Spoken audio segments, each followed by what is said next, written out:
Greetings for the day. Welcome to another session of soft computing. My name is Mohammad Ahmed Ali. In today's session, we will learn about the decomposition of rules of fuzzy system as well as other parts. But before going or before directly jumping into our topic, let me remind what are the things that we have studied in the previous session. In the previous session, we studied about the rules that is been applied on the fuzzy system. What the conditional, unconditional, and assignment type of rules that is been applicable or that is been applied on fuzzy system. In today's session, we are going to learn about the decomposition rules as well as another topic. Let me see what we are going to study in today's things, and let it be very much clear, these things are very easy for you to remember as well as it is very easy to you to write in your examination. Okay, now moving towards the topic, what it says, decomposition of rules. What are the decomposition of rules with reference to the fuzzy system? There are various methods for decomposition rules. They are multiple conjunction antecedents, multiple disjunctive antecedents. Third one is conditional statement with else. The last one is nested if then rule. Now what actually these things are? These things will break your system program, or it will, these are the statements that will make your program to work conditionally based on the things. Multiple conjunctions and what disjunctive type of things we are going to study in the next slides. But what actually is conditional statement with else? Conditional statement with else in the sense, if you are giving any of the condition to which you are giving a else value also, to which you are giving an else value, in the sense there are one condition and there are 10 else conditions. There is one condition and there are 10 else conditions. It means, see, if at all if you see, this program is very good with reference to providing the output, but with reference to the execution of the process, see, in a better programming or in a better way, if you think, if at all if you have less amount of things, then it is very easier for you to make decisions. Like, see, if at all if you have given 20 different colors to choose one shirt or one dress, and you are given only 5 options to choose one dress, which will take more time. The 20 shirts or 20 dresses will take more time. Whereas if we have given less number of options, then you will be taking less time to select. But with reference to the option that are available, 20 is good with reference to 5. 5 shirts is also good, 10 shirts is also good. 5 dresses is also good, and 20 dresses also good. But with reference to the execution time, with reference to the execution, with reference to the lines of code that is been there, else statement plays a bit negative part, or it takes a much time to get executed. I am not saying it's not good for programming, it is good for the programming, but with reference to the execution of the program, with reference to the output, with reference to the performance of the system, the else state, the less amount of else statement is being used, the more the program will execute fast. The last one is nested if then rule, which indicates if this is a condition, then this need to be executed. If this is a condition, then this need to be executed. In here also, the user has got the options from the multiple things, like if at all if you are selecting blue, then this is the price. If at all if you are selecting white, this is the price. If at all if you are selecting blue and white, then this is the gift vouchers that you will be getting. In this condition, the performance of the system is high, but if at all the condition is not available, like for example, you want a black shirt, but the black shirt is not there. So why? Like, what is the thing? Your particular option or your particular condition is not able to get executed. Whereas in else statement, there might not be a exact black shirt, but there might be a blue black type of a shirt. In the sense, with reference to all of the things, we will be seeing the different methods and different areas in which we can apply the logic and get the output. See, this is very simple to understand. As I've told you, the more the options you will be having, the more the execution time. The less the options you will be having, the less execution time. But with reference to the quality of the options that you are having, the more else option you have, you will be having more what you call as quality of selection. Okay, this is what you call as the different option that is being used for decomposition of the rules. Now, what is the aggregation of fuzzy rules? What actually is the aggregation of fuzzy rules? It says the process of obtaining the overall conclusion from the individual mentioned consequence contributed by each rule in the fuzzy rule. This is known as aggregation of the rules. Now, to make you understand this in a better way, I'll give you a small example. Let me consider our education system. We start educating, or we start our education from pre-primary, then we move on to primary, again we move on to the secondary, then we move on to higher type of education. Now you are under engineering. If at all, if you remember the first time when you went to the school, how did you study? You studied using objects, you studied using different sign languages, you studied using different methods by which you will be able to communicate with your teacher. But as of now, you are studying with online mode. Like, you are understanding the things with your own way. You are able to understand with your own sense. See, if at all, if I am able to make you understand one thing with my own idea, you can produce your own idea of understanding things. This is also possible. In a sense, that's the only thing which is being said.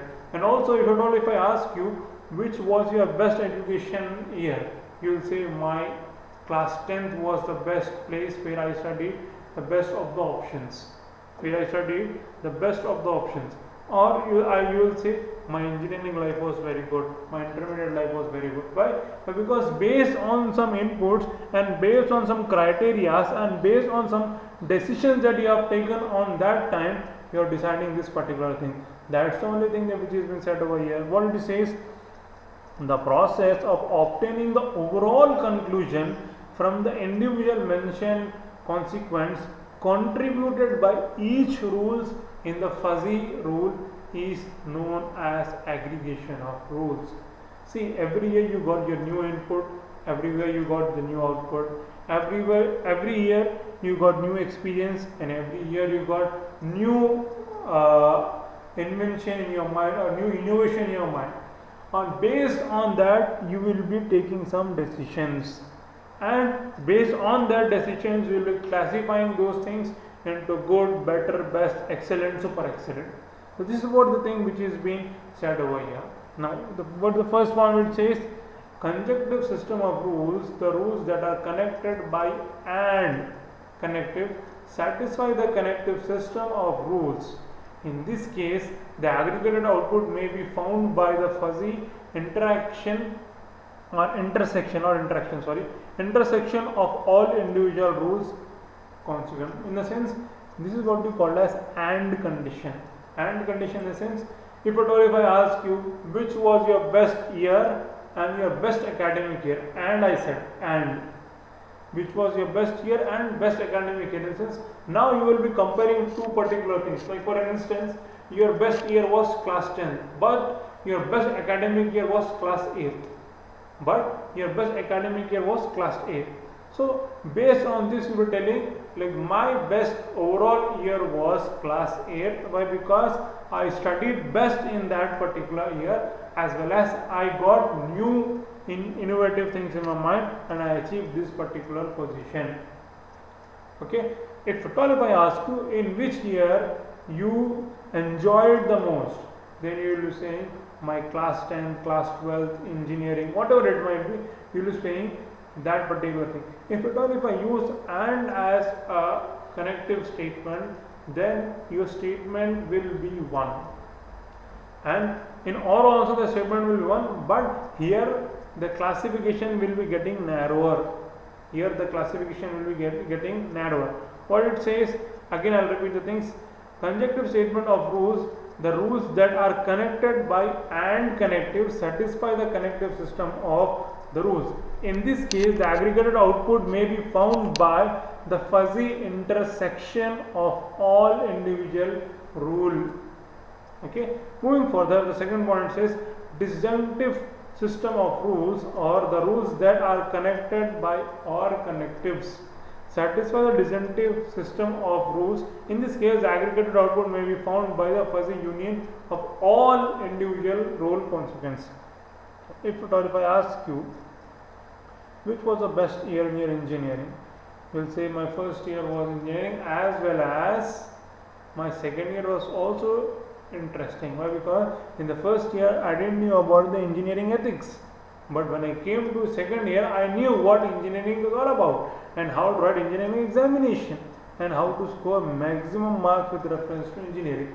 Like, see, if you see the way you wrote your intermediate examination and the way you are writing your engineering examination, there is a drastic change. In intermediate, you used to write the exam point to point, but whereas in engineering, you will be writing some vague ideas. You are writing a vague idea so that your answer script might get filled until 20 to 23 pages. So that at one instance, you may feel that if at all the matter is not good, seeing the pages, I will get passed. So this actually is not truth, but for your consequences, for your fuzzy output, or for your fuzzy type of things, this is what you mean by this. Like, based on your previous experiences, you will be deciding your future, or you are deciding the decision that need to be taken at the next end. So this is what we call as aggregation of rules and OR. Now, what do you mean by fuzzy reasoning? See, this is very important. Like we have studied, right now what you have studied is like and or, how you will be taking decision. So, like, how this reasoning is been classified. How this reasoning is been classified, we are going to study in this particular session or in this particular slides. There are 5-6 different types of reasoning that is been mentioned over here, and see, this might be, I am not sure, but this might be asked in your examination.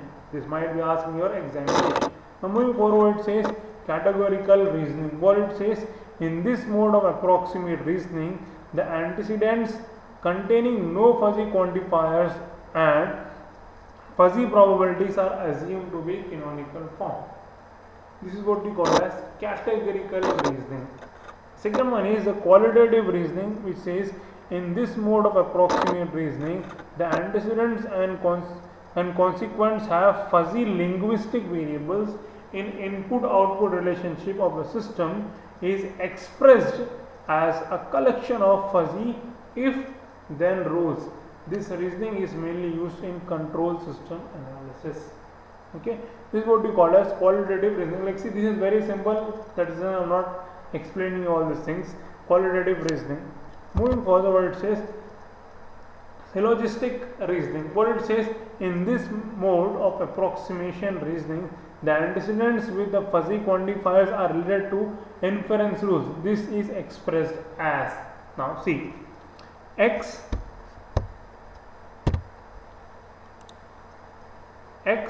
S1 of A's, which is resulting as B. Then y S2 of C's are resulting as D. Then Z, which indicates Z is equal to S3 of E's, are F's. This is what we call as syllogistic reasoning. Here A, B, C, D, E, F are fuzzy predicates. S1, S2 are given fuzzy quantifiers. S3 is a fuzzy quantifier which has to be decided. Now see, based on these inputs, these decisions are to be taken. Moving further, dispositional reasoning.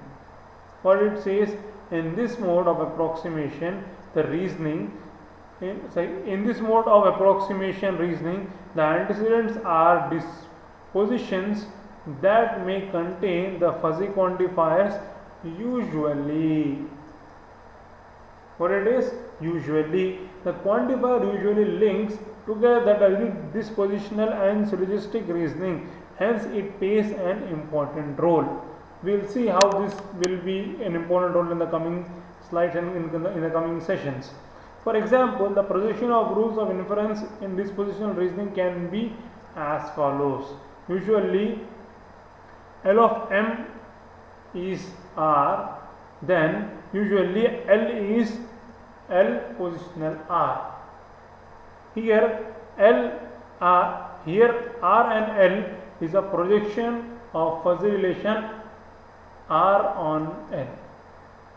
This might be somewhat complicated for all of you, but don't worry, I'll try to explain you in the coming sessions. As of now, remember this particular thing. I'll tell you in the coming session how this will work. Now, this is all about your fuzzy reasoning, the categorical reasoning, the quantifier reasoning, syllogistic reasoning, and dispositional reasoning. So I hope you understood something from today's session and today's presentation. If at all if you have any doubt with reference to today's session, please let me know with reference to my email address rehmat_ali2u@outlook.com, or you can ask the question directly to me on my email address. That's all for today's session. I hope all the best day for you. See you in the next class. Thank you for joining.